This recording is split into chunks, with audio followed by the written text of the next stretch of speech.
Good morning, sir.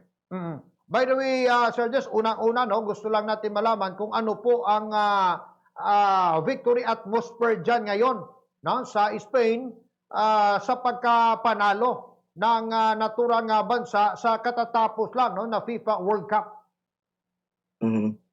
Dito po at the moment, makikinig mo sa labas ang daming nagdiriwang. Oo, At tsaka I see. dala-dala mo yung bandila ng Espanya na nakikita mo sa labas, nagtitipon lahat ng pamilya, magkakaibigan, kantahan, lahat ng kalye, Mm. makikita mo na nagdidiriwang talaga sa kanilang panalo. So, ibig sabihin na ganito talaga kahalaga itong kanilang pagkapanalo at ganito ka mahal ng mga Spanish people itong larong football, Sir GC?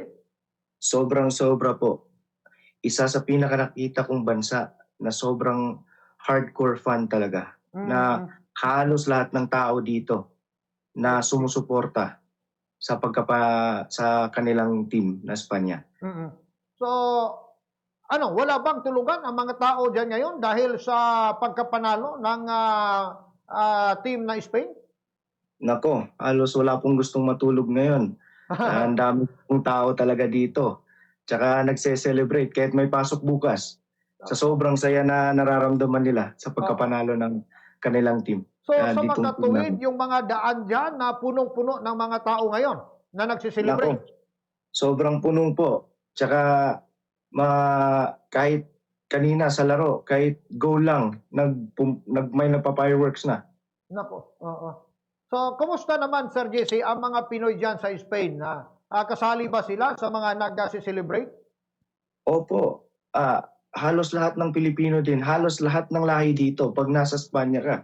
Kasi, parang suporta talaga 'yan. Kahit kami, pamilya ko, mga kaibigan ko, mga kasamahan ko sa trabaho, nagtitipon-tipon po kami para sa laro na 'yun. Mm, Tsaka grateful po kami na nanalo yung team na Espanya. I see, oo.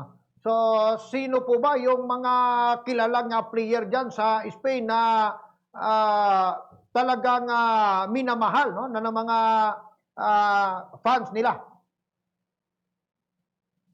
Si Yamal po, isa po 'yun yung pinakasikat po dito. Ah, I Kahit see. hindi man siya naka-goal, ang dami niyang attempts. Pero isa siya sa factor, lalo na sa defense, sa playmaking, isa pong impact siya. Tsaka sa history nila po ni Messi. Kaya Mm, medyo sikat din siya. I see, oo. So with that note, maraming salamat Sir JC sa pagpapaunlak niyo sa Maraming amin na kayo salamat aming po. makasama ngayong umaga. Maraming salamat po. Oo. Ingat po kayo.